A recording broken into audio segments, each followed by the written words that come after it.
Правее 1.16, правее 1.16, прицел 5-5. Есть! Выстрел!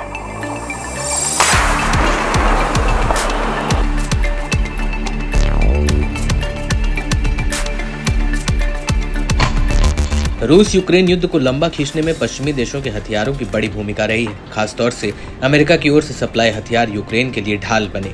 हालांकि अब रूसी सेना इन हथियारों को अपना आसान शिकार बना रही है। बीते दिनों रूसी रक्षा मंत्रालय ने अपने सैनिकों को कहा था कि जो जवान फाइटर जेट F-15 और F-16 को मार कर गिराएगा उसे रूस की ओर से 15 मिलियन रूबल्स मिलेंगे, यानी 1.41 करोड़ रुपए। रूस ने ये घोषणा इसलिए की क्योंकि अमेरिका समेत अन्य यूरोपीय देश यूक्रेन की मदद के लिए ऐसे फाइटर जेट दे रहे हैं। बावजूद इसके पश्चिमी देशों की ओर से यूक्रेन को लगातार सैन्य हथियारों और साजो सामान की सप्लाई की जा रही है। इस कड़ी में वॉल स्ट्रीट जर्नल ने अमेरिकी अधिकारियों के हवाले से यूक्रेन के लिए बड़ी जानकारी दी। इसके तहत जल्द ही यूक्रेन में आने वाले अमेरिकी लड़ाकू विमान आधुनिक अमेरिकी मिसाइलों से लैस होंगे। दरअसल पोलैंड और स्लोवाकिया जैसे नाटो देशों की मदद के बावजूद यूक्रेन कई महीनों से F-16 की मांग कर रहा है।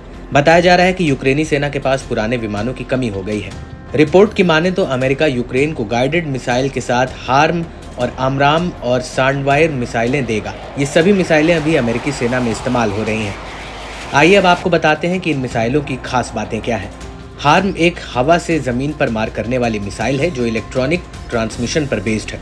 आमतौर पर दुश्मन के रडार पर हमला करने के लिए इस्तेमाल की जाती है। मिसाइल की रेंज 148 मीटर तक है। वहीं advance medium range air to air missile यानी AMRAAM के लेटेस्ट वर्जन की रेंज 180 किलोमीटर तक है। रडार गाइडेड मिसाइल सटीक लक्ष्य को भेदने में सक्षम होती है। वहीं साइड वाइंडर एक छोटी दूरी की हवा में हवा मार करने वाली मिसाइल है। इसे 35 किलोमीटर तक की हवाई लड़ाई के लिए डिजाइन किया गया है।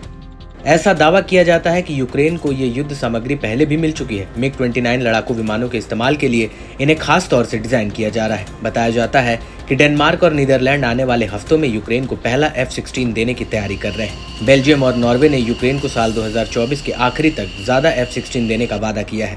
यूक्रेनी पायलटों को जेट पर ट्रेनिंग दी जा चुकी है। माना जा रहा है कि इस साल 50 से भी कम विमानों के आने की उम्मीद है। जेलेंस्की ने कहा कि यूक्रेन को कुछ अलग करने के लिए कम से कम 128 की आवश्यकता होगी। दरअसल रूसी एयरफोर्स की संख्या उनके मुकाबले काफी ज्यादा है। रिपोर्ट में नॉर्वे के अधिकारियों ने हवाले से बताया कि विमान चांदी की गोली नहीं होंगे, मगर लंबी दूरी के हथियार होने से यूक्रेन को रूसी विमानों को दूरी पर रखने में मदद मिल सकती है।